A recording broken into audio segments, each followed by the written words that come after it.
Bonjour à tous, alors aujourd'hui, vidéo à destination des terminales spécialité maths. On est sur le chapitre des sommes de variables aléatoires et on va parler d'échantillons, de sommes de variables aléatoires indépendantes et de valeurs de variables aléatoires moyennes.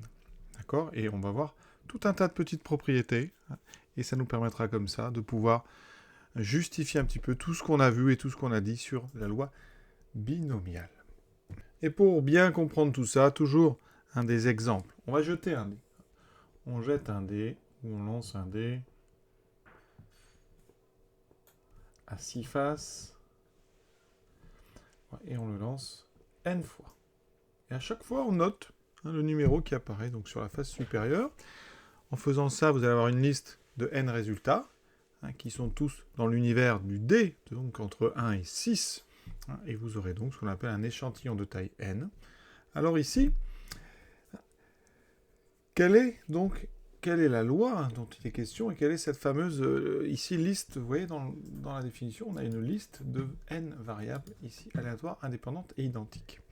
La loi dont il est question, évidemment, la loi qui donne les probabilités, donc, quand on jette un dé, donc, vous avez probabilité 1 sixième de faire un 1 sixième de faire un 2, etc. Ça, vous la connaissez par cœur, on est dans une loi équi-répartie. Voilà, et ça, c'est donc les probabilités que grand X soit égal à X. Quand on jette un dé n fois, en fait, on répète la même expérience. Alors, c'est pas la même variable aléatoire, parce que le premier dé que vous jetez, on va appeler ça grand X1. Ça sera donc le nombre obtenu sur le dé numéro 1, le dé qu'on a lancé en premier. Ensuite, vous allez avoir X2, le nombre obtenu sur le dé donc numéro 2, etc., etc.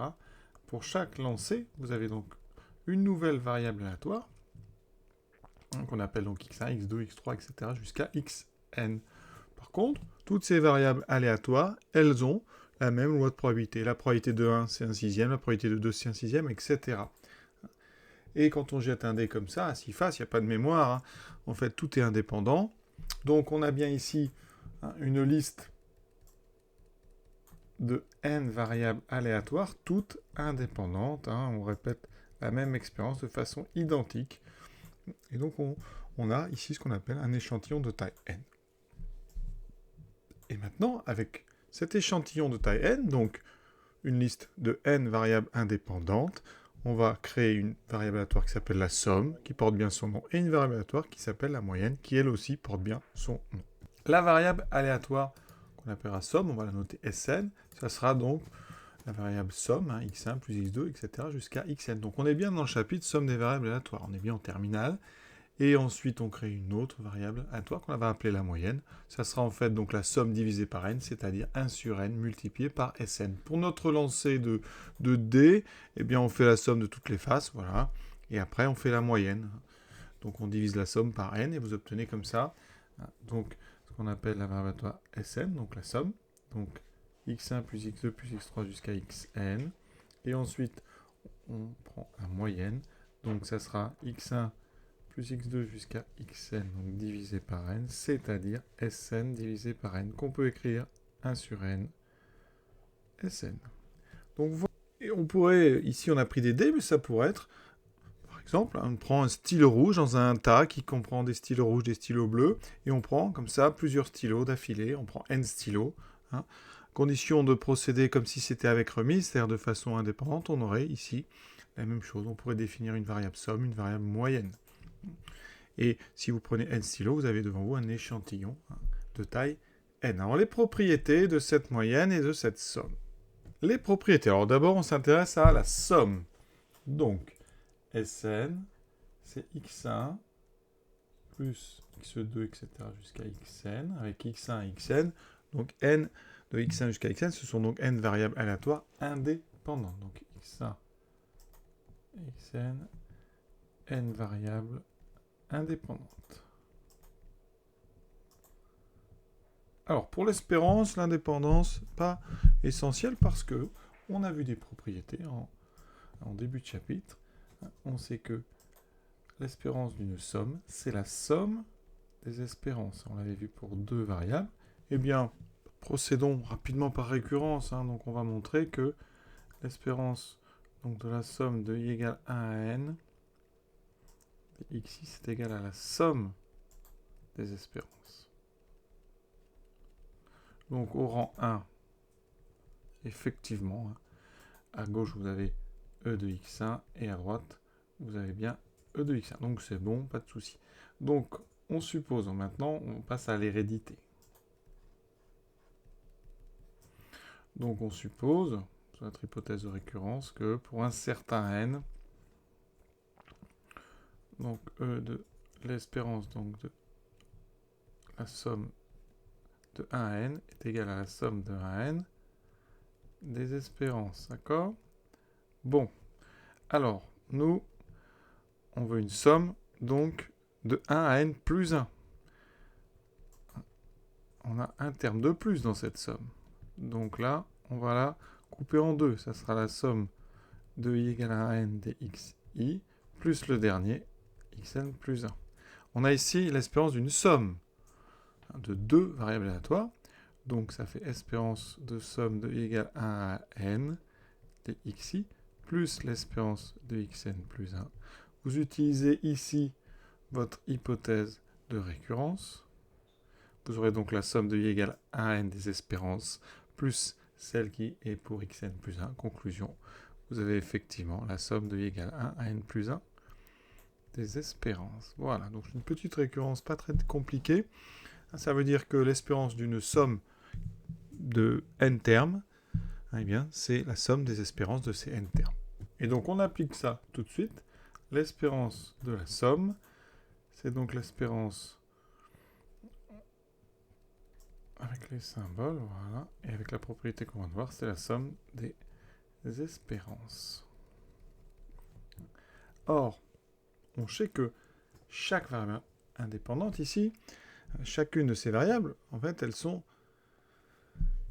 suivent la même loi, la loi de x. Donc les e de xi, ce sont tous, en fait, e de x, la loi de départ qu'on a répétée, en fait. On sait que pour tout i, donc e de xi, c'est e de x. Et ça sera pareil pour la variance. Donc ici, on a la somme de l'égal à n d'un terme qui est constant. Ça veut dire que si vous écrivez, vous aurez e de x plus e de x plus e de x plus e de x, etc. Plus l'espérance de x. Il y en a n. Donc on a n fois e de x. Donc l'espérance ici donc de notre somme, c'est n fois l'espérance de la variable aléatoire de départ. Et on verra plus en détail dans la vidéo suivante, mais si on prend une loi binomiale, on a exactement ça. Loi binomiale, on répète, et donc l'espérance d'une loi binomiale, c'est n fois p. Et p, c'est bien l'espérance, et n, c'est bien le nombre de fois qu'on a répété. Mais on verra ça vraiment en détail. Maintenant, on s'attaque à la variance. Et là, pour la variance, il faut absolument l'indépendance des variables entre elles. Parce qu'on sait que si on a x et y indépendantes, eh bien, ça implique que la variance de x plus y, c'est la variance de x plus la variance de y. Et par une même récurrence qu'on a fait, eh bien, ce qui est valable pour une somme de 2 variables aléatoires, sera valable pour une somme de 3, puis une somme de 4, puis une somme de n. Donc, conclusion, la variance de Sn, c'est donc la variance de x1 jusqu'à xn, et ça sera donc la somme, donc v de x1 plus v de x2, vous avez compris, on va jusqu'à xn. Or, comme tout à l'heure, tous les xi suivent la même loi, donc elles ont la même variance, la variance de notre variable de départ, x. Donc ici, encore une fois, j'ai à chaque fois donc vx plus vx plus vx plus vx. J'en ai n, donc j'ai n fois vx. Voilà. Donc ici, eh bien, la variance de la somme, c'est n fois la variance de notre variable aléatoire, donc de départ. Pour l'écart type, il n'y a pas grand-chose à dire. Vous savez que l'écart type, donc sigma de x, c'est la racine carrée de la variance. Donc ici, sigma de Sn, de notre somme, c'est la racine carrée de la variance de Sn. C'est donc racine carrée de n fois la variance de x. on peut sortir, donc on sépare en deux, racine de n fois racine de v de x, et donc il reste racine de n, et racine de vx, c'est sigma x. Et donc on vient de démontrer la propriété donc sur la somme. Maintenant on passe à la moyenne. La moyenne, donc on l'a dit, c'est 1 sur n fois la somme. Donc quand on fait l'espérance de 1 sur n fois Sn, on va utiliser une propriété de l'espérance qui est la linéarité. On sait que l'espérance de AX avec A un réel, on sait que c'est A fois l'espérance de AX. Et donc ici, on va sortir le 1 sur n, il me reste espérance de Sn. Et on a dit que l'espérance de la somme, c'était n fois l'espérance de x, donc il me reste espérance de x. Donc notre variable moyenne a la même espérance que donc, notre grand X. Avec notre exemple des dés, ça veut dire que vous jetez un dé une fois, votre espérance, on le sait, c'est 3,5. Si vous jetez 100 fois, et en moyenne, vous aurez 3,5. D'accord? Ça, il n'y a pas de suspense là-dessus. On l'a fait plusieurs fois. Alors maintenant, la variance. La variance a une propriété. La variance de AX, ici, on peut sortir le A, c'est A carré fois la variance de X. Donc ici, ça va aller très vite, parce que la variance donc de Mn, la moyenne, c'est donc la variance de 1 sur n fois Sn. Ce 1 sur n, on le sort, il sort sous forme d'un 1 sur n carré. Fois la variance de Sn. La variance de Sn, on l'a calculée précédemment, c'est n fois la variance de x, et donc après simplification, il me reste 1 sur n fois la variance de x. Il me reste maintenant l'écart type de la moyenne. Donc l'écart type, c'est la racine carrée de la variance qu'on vient de calculer. Donc c'est racine carrée de 1 sur n x. Ça fait donc, alors là, on sépare donc en deux. Alors le mieux pour obtenir la formule qui est directement là dans le formulaire, on va écrire donc c'est v de x sur n et on sépare la racine carrée. C'est racine de v de x sur racine de n. Et racine de v de x, la racine carrée de la variance, c'est l'écart type. Donc c'est sigma x sur racine carrée de n. Voilà. Toutes les propriétés sont démontrées. Alors l'intérêt maintenant, ça va être d'aller voir du côté de la loi binomiale et de voir où est-ce qu'avec ça, finalement, on peut tout redémontrer. C'est-à-dire que quand on a une loi binomiale, donc si x suit la loi BNP, on sait que l'espérance de x, c'est n fois p, on redémontrera ça, et on sait que son écart type, c'est racine de np fois 1 moins p. Donc tout ça, vous allez voir, c'est justifié assez vite avec ces propriétés qu'on vient de démontrer. Voilà, je vous souhaite bonne fin de journée, je vous donne rendez-vous, bien sûr, pour la suite.